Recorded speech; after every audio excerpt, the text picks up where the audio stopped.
तर अंतरवाली सराटीमध्ये देखील शिवजयंतीची जय्यत अशी तयारी केली जाते। अंतरवाली सराटीतून शोभायात्रा निघणार आहे। मनोज जरांगे पाटील यांच्या उपोषणाचा आज खरं तर 10वा दिवस आहे आणि त्या ठिकाणीच अंतरवाली सराटीमध्ये शिवजयंतीची जय्यत अशी तयारी केली जात असल्याचं पाहायला मिळत आहे। अंतरवाली सराटीतून शोभायात्रा देखील काढली जाणार आहे। मनोज जरांगे पाटील यांच्या उपोषणाचा आज 10वा दिवस आहे आणि या अनुषंगानेच आता अंतरवाली सराटीमध्ये देखील शिवजयंतीची जय्यत अशी तयारी करण्यात आली। अंतरवाली सराटीतून शोभायात्रा काढली जाणार आहे। मनोज जरांगे देखील यावेळेस उपस्थित असतील। या संदर्भातले थेट अपडेट्स आपण जाणून घेऊयात। आमचे प्रतिनिधी सुधाकर जाधव आपल्यासोबत लाईव्ह जोडले जात आहेत। सुधाकर, आपण पाहतोय मनोज जरांगे पाटील यांच्या उपोषणाचा खरं तर आज 10वा दिवस आहे आणि शिवजयंती असून त्या ठिकाणी देखील मोठ्या उत्साहात शिवजयंती साजरी केली जाणार आहे। काय नेमके अपडेट्स आहेत?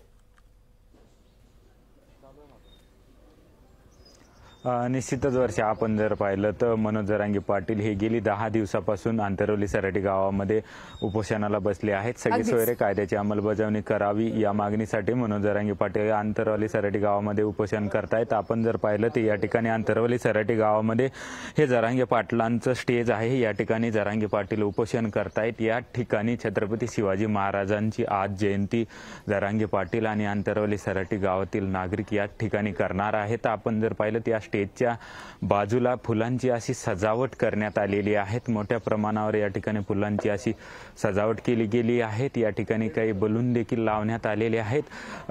या ठिकाणी झेंडे देखील लावण्यात आलेले आहेत। अंतरवली सराटी गावामध्ये अशाच प्रकारची सजावट जी आहे ती गावभर करण्यात आलेली आहे।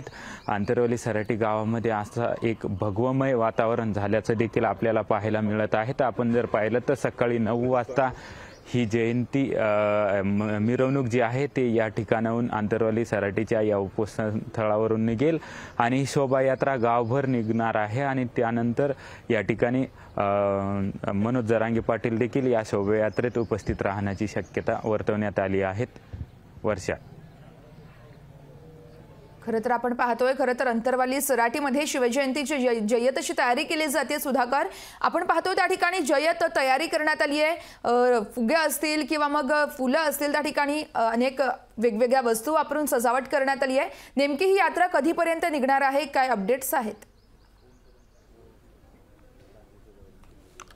वर्षा, आपण आता सांगितल्याप्रमाणे ही यात्रा जी आहे शोभायात्रा सकाळी 9 वाजता या ठिकाणावरून निघेल आणि या उपोषण स्थळापासून ही यात्रा पूर्ण गावात ही निघणार आहे शोभायात्रा। या ठिकाणी या यात्रेमध्ये मनोज जरांगे देखील उपस्थित राहण्याची शक्यता या ठिकाणी बोलली जात आहे। परंतु आता जरांगे पाटील या यात्रेला सुरुवात झाल्याच्या नंतरच जरांगे पाटील स्वतः माध्यमाशी बोलतील आणि त्यानंतरच आपल्याला कळेल पुढील भूमिका त्यांची काय असणार आहे।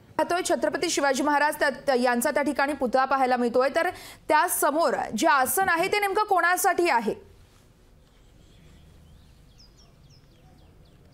वर्षा, आपण जर पाहिलं तर छत्रपती शिवाजी महाराजांचा हा जो पुतळा आहे तो पहिल्या दिवसापासूनच या ठिकाणी जरांगे पाटलाच्या उपोषण स्थळी या ठिकाणी ठेवण्यात आलेले आहे आणि त्याच्या समोरचं आसन जे आहे तेच मनोज जरांगे पाटील यांचं आहे आणि त्याच ठिकाणी मनोज जरांगे पाटील यांचं उपोषण सुरू आहे।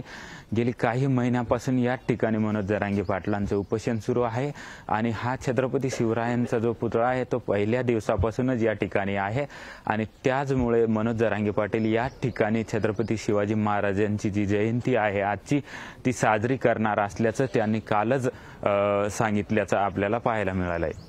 अगदी सुधाकर, तू प्रत्येक अपडेट आमच्यापर्यंत या संदर्भातली पोहोचवत राहा। प्रत्येक अपडेट तुझ्याकडून घेतच राहणार आहोत। तुर्तास धन्यवाद तू दिलेल्या सविस्तर माहितीसाठी। लोकशाही मराठी ऐका, पहा, जागरूक रहा।